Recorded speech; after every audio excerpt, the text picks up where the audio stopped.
Hello guys, আশা করি সকলেই তোমরা ভালো আছো। আর কিছুক্ষণ বাদেই তোমাদের পরীক্ষা উপস্থিত হতে চলেছে। আর এই পরীক্ষার মাঝেই তোমাদের আমি ইতিহাস সাজেশন নিয়ে এসে উপস্থিত হয়েছি। তোমাদের অনেকের অনুরোধ ছিল যে একটা ইতিহাসের সাজেশন করে দেওয়ার জন্য। তো চলো বন্ধুরা, ভিডিওটা স্কিপ না করে প্রথম থেকে দেখতে থাকো। আর অবশ্যই পরীক্ষার আগে এই ইতিহাসের কোশ্চেনগুলো ভালো করে প্র্যাকটিস করে যাবে। ক্লাস 9 এর ইতিহাস সাজেশন পেপার অত্যন্ত জবরদস্ত পেপার রয়েছে। তো চলো বন্ধুরা, জুম করে তোমাদের দেখিয়ে দিই আজকের ইতিহাসের সাজেশনগুলো কি কি রয়েছে। তো দেখো বন্ধুরা, আমি তোমাদের সামনে ইতিহাসের সাজেশন নিয়ে এসে উপস্থিত হয়েছি। আমি জুম করে দেখিয়ে দিচ্ছি তোমাদের যে ইতিহাসের সাজেশনের জন্য তোমাদের কি কি রয়েছে। খুব ভালো করে কিন্তু তোমরা প্র্যাকটিস করে যাবে, তাহলে তোমরা পরীক্ষায় ভালো স্কোর করবে। দেখো বন্ধুরা, প্রথমে দেখতে পাচ্ছ এখানে ইতিহাসের suggestion paper, first সামেটিক examination 2026 class 9 history suggestion paper. আমি 1 নম্বর মার্কস 2 নম্বর মার্কস এরকম ভাবে কিন্তু তোমাদের করে দিয়েছি, তোমরা দেখতেই পাবে। দেখো বন্ধুরা, একের দাগের একটা ট্রাফালগারের যুদ্ধ সংঘটিত হয়েছিল, সুন্দর করে কিন্তু এই সাজেশন করা খুব ভালো করে প্র্যাকটিস করে যাবে। কিন্তু জুনটা হলো আমি রাষ্ট্র কথাটি বলেছেন, খুব খুব খুব ইম্পর্টেন্ট। আমি রাষ্ট্র কথাটি বলেছেন, খুব ইম্পর্টেন্ট। টিলসিটের সন্ধি স্বাক্ষরিত হয়েছিল। নীল নদের যুদ্ধে ইংরেজ সেনাপতি কে ছিলেন? অবাধ বাণিজ্য নীতির প্রবক্তাকে। দ্য পার্সিয়ান লেটার্স গ্রন্থটি কার লেখা? অত্যন্ত ইম্পর্টেন্ট, ভিভিআই। ওকে বন্ধুরা, এগুলো ছিল একের দাগের কোশ্চেন। আরো আছে, দেখো তোমাদের আমি সুন্দর করে দেখিয়ে দিচ্ছি। আরো আছে একের দাগের কোশ্চেন। এ দেখো, ফন্টেনব্লুর চুক্তি স্বাক্ষরিত হয়।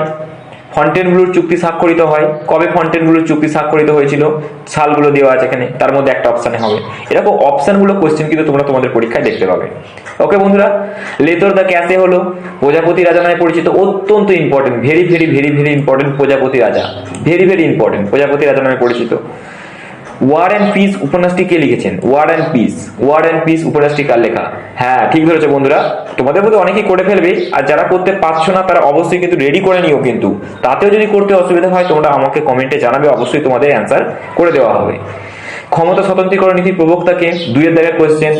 দেখো, এসএকিউ টাইপের 2 এর দাগের কোশ্চেন। কোড নেপোলিয়নে মোট কতগুলো আইন বিধিবদ্ধ হয়েছিল? অ্যাসাইনেট কি? কাগজের যে মুদ্রা অ্যাসাইনেট কি? কোন সময়কে নেপোলিয়নের যুগ বলা হয়? কে ফ্রান্সকে ভ্রান্ত অর্থনীতি জাদুঘর বলেছেন?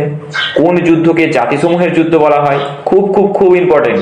আচ্ছা বন্ধুরা, তোমাদের যদি এটা মনে হয় যে এই ভিডিওটা অত্যন্ত তাড়াতাড়ি হচ্ছে, তাহলে অবশ্যই তোমরা পজ করে ভিডিওটাকে কোশ্চেনগুলো কিন্তু লিখে নিতে পারো। দেখো, ফরাসি বিপ্লবের সময় ফ্রান্সের রাজা কে ছিলেন? ফ্রান্সের লবণকর কি নামে পরিচিত?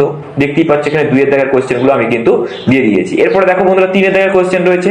3 এর দাগের কোশ্চেনগুলো তোমরা একটু দেখে নাও। পোড়ামাটির নীতি কি? টেনিস কোর্টের শপথ, ভেরি ভেরি ইম্পর্টেন্ট। 2 নম্বর মার্কসের বা 3 নম্বর মার্কসের আসতে পারে। ফরাসি বিপ্লবে নারীদের ভূমিকা কি ছিল? শর্ট কোশ্চেন হিসেবে আসতে পারে, আবার বড় কোশ্চেন হিসেবেও আসতে পারে। কনফেডারেশন অফ দ্য রাইন কেন গঠন করা হয়েছিল?